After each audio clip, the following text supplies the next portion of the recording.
It's hard to quantify how important Resident Evil is to my generation of developers. It's not just about what it's given to the horror genre. I think it's one of those games, it's like Doom or Tomb Raider. It's a seminal game for a generation of developers.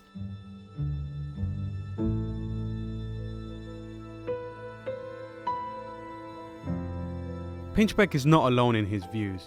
For many developers, the first Resident Evil is one of the most influential games of all time, but it also stirred the taste of a generation of gamers, just like me.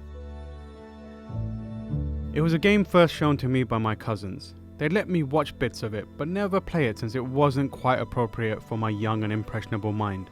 But those brief glimpses captured my imagination, and when a school friend later lent it to me, playing through Resident Evil sparked a lifelong obsession with horror gaming. In 2016, the Resident Evil franchise celebrated its 20th anniversary, and like a lot of 20-year-olds, it now finds itself in dire need of direction. The original Resident Evil defined the survival horror genre, but the story of its teenage years is one of brainless shooters, ill-conceived spin-offs, experimental episodic entries, and remakes.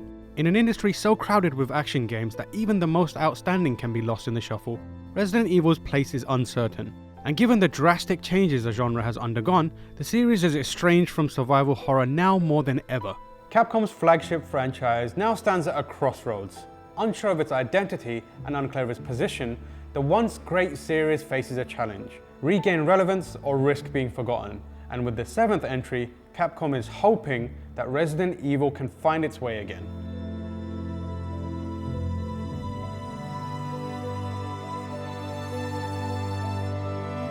Across this two-part series, and ahead of Resident Evil 7's launch, we'll explore how the series became the premier survival horror franchise, examine how it lost its identity, and travel all the way to Japan to talk to the developers attempting to build a new future for it. So settle in as we look at the story of how Capcom is reviving Resident Evil.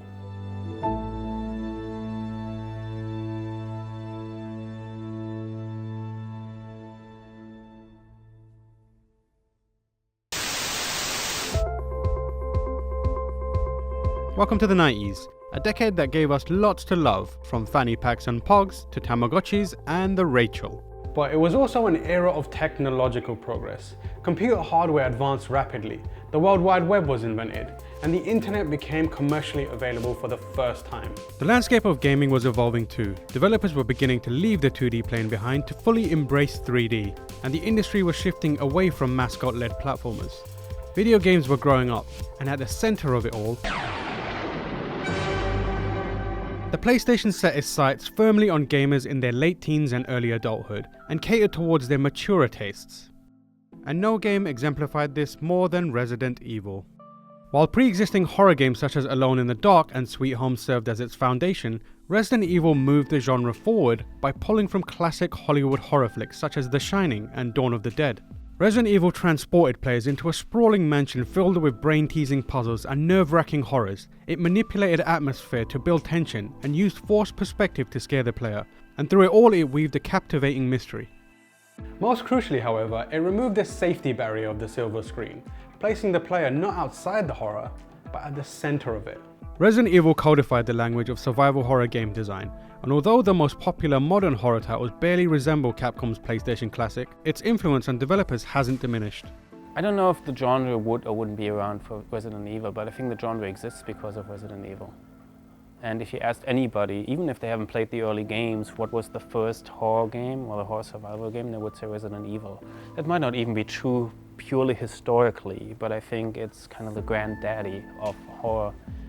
I think what the Resident Evil titles were really good at was they really introduced a very different type of stress into play. That you'd have like a shooter where you might be sort of like counting ammo, or you might be overwhelmed at some point, but it never had that sense of real dread of every single time you cut to that door animation in Resident Evil.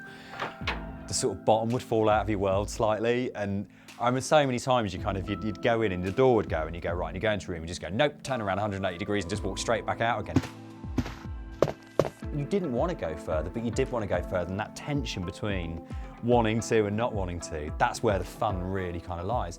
And the other title, recent title, which does it so well is Alien Isolation.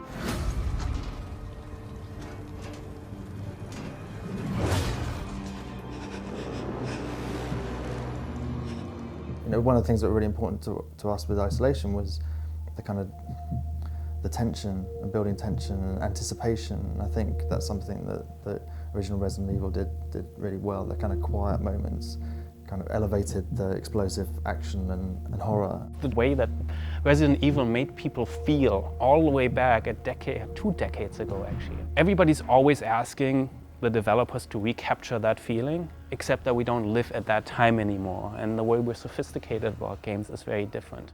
They understood so well is that game design is about player psychology. It's not about mechanics in a system. That's secondary. If you don't understand how a player thinks and feels, then you're never going to do your game justice. And Resident Evil got that. It's the understanding that if we put one green herb in this room, that's not about the green herb being in this room. That makes the next room scarier. There's no easy escape. You can't just open a door and walk away.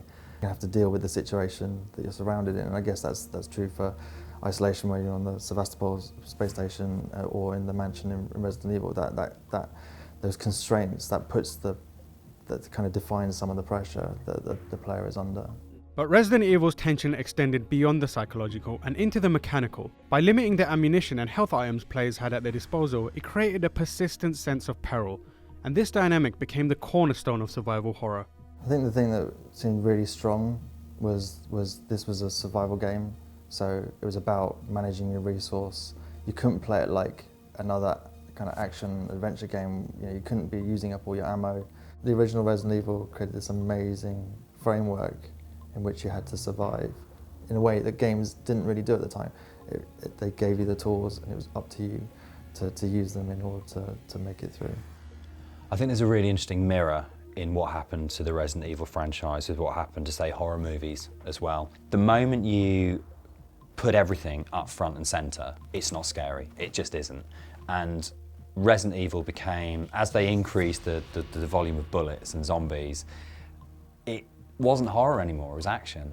There is a magic sweet spot where you can do something which is phenomenally brilliant, mass market, blockbuster entertainment. I mean, Naughty Dog have cornered that completely.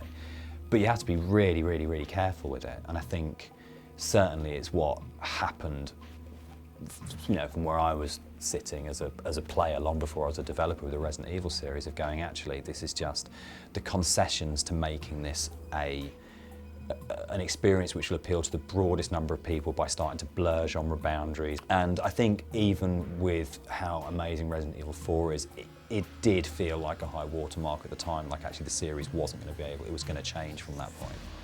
And yeah, boy, it changed.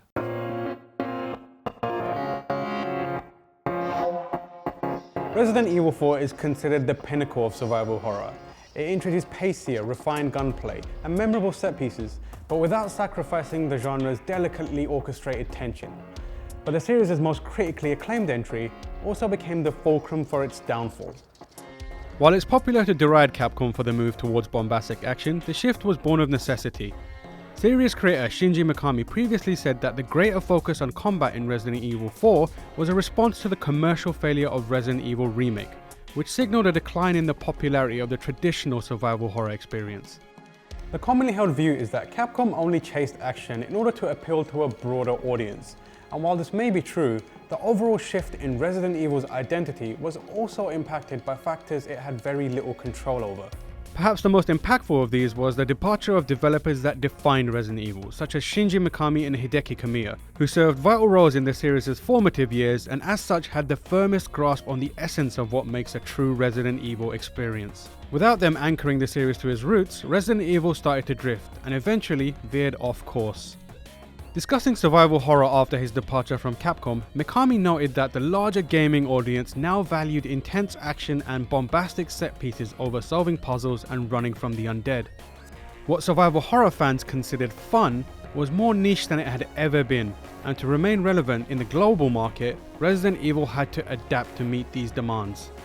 This adaptation manifested in Resident Evil 5's co-op and Resident Evil 6's 3 distinct campaigns. These two games are still the most financially successful entries in the series' history, but this success came at the cost of compromising Resident Evil's identity, and many would argue that the series has coasted along on the strength of its name and the nostalgia of its fanbase ever since.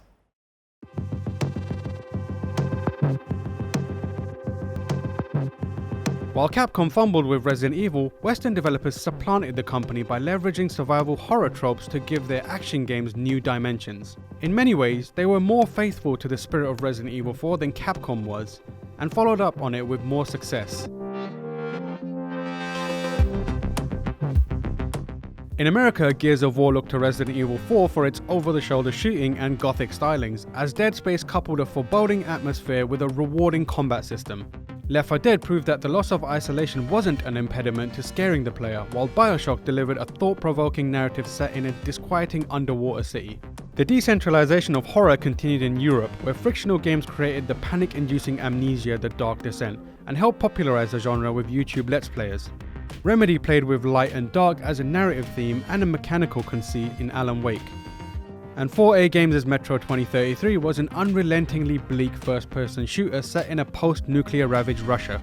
Indies also rose to prominence in the horror genre during this period, with games such as Penumbra, Slender, and Five Nights at Freddy's reshaping the genre to focus on immersion, puzzle solving, and delivering scares on a cerebral level. The popularity of these in turn dictated the design of bigger budget horror experiences and inspired games such as Outlast, Soma, and the aforementioned Alien Isolation. Amongst all these, both Resident Evil 5 and Resident Evil 6 launched. While respectable games in their own right, they showed that survival horror was no longer the primary concern for the series. While the two games remain the best-selling Capcom titles of all time, they also backed the series into a dead end.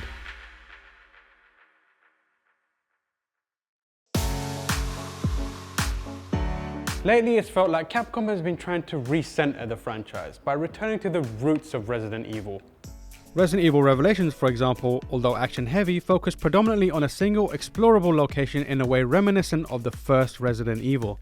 Its episodic sequel, Revelations 2, told a strong character-driven story, had deliberate pacing, and a tense atmosphere throughout. More recently, Resident Evil Remake and Resident Evil 0 were remastered and re-released, perhaps to stoke the nostalgia of series veterans and prime them for something familiar. The re-releases also gave Capcom's current developers an opportunity to better understand what made the classic special, knowledge which could be used to inform its next project. Capcom is returning to a modernized horror genre reshaped by indies and Western developers. By reconnecting with its roots, it firmly plants one foot in the past, and now it's beginning its first stride into an unknown future. On the second part of this series, we travel to Osaka, home of Capcom, and talk to key Resident Evil 7 developers about the lessons they've learned, the state of the franchise, and how they're trying to make Resident Evil relevant again.